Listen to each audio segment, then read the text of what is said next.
खबर शामिल करते हैं बूरे वाला से। मोहम्मद रिजवान के मुताबिक बूरे वाला बजुर्ग सियासतदान चौहदरी कुर्बान चौहान की अपनी जिंदगी पर लिखी गई किताब गाँव से पार्लिमेंट तक की तकरीब रुनुमाई सुपीरियर कॉलेज मुनक्किद हुई। तकरीब के मेहमान खुसूसी सूबाई पार्लिमानी सेक्रेटरी और MP PTI सरदार महेंद्र पाल सिंह थे।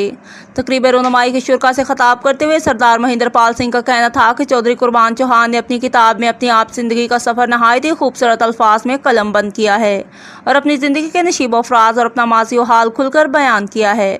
तकरीब से मुमताज़ प्रोफेसर और शायर प्रोफेसर अकरम बाजवा, साबिक प्रिंसिपल गवर्नमेंट डिग्री कॉलेज और motivational speaker professor R.A. Rashid Sadhu, तकरीब के मेज़बान और डायरेक्टर सुपीरियर कॉलेज बूरे वाला मुनीर होशियारपुरिया ने भी खिताब किया और चौधरी कुर्बान चौहान ने अपने खिताब में सुपीरियर कॉलेज की जानिब से सजाई गई पुरवकार तकरीब पर डायरेक्टर कॉलेज को मुबारकबाद दी और मौजूद मेहमानों का शुक्रिया अदा किया। तकरीब में चेयरमैन जनूबी पंजाब नेशनल अमन कमेटी चौधरी मुदस्सर नज़ीर, साबिक ticket holder PTI Chaudhry Khalid Mahmood Chauhan व दीगर मौजूदीन ने शिरकत की।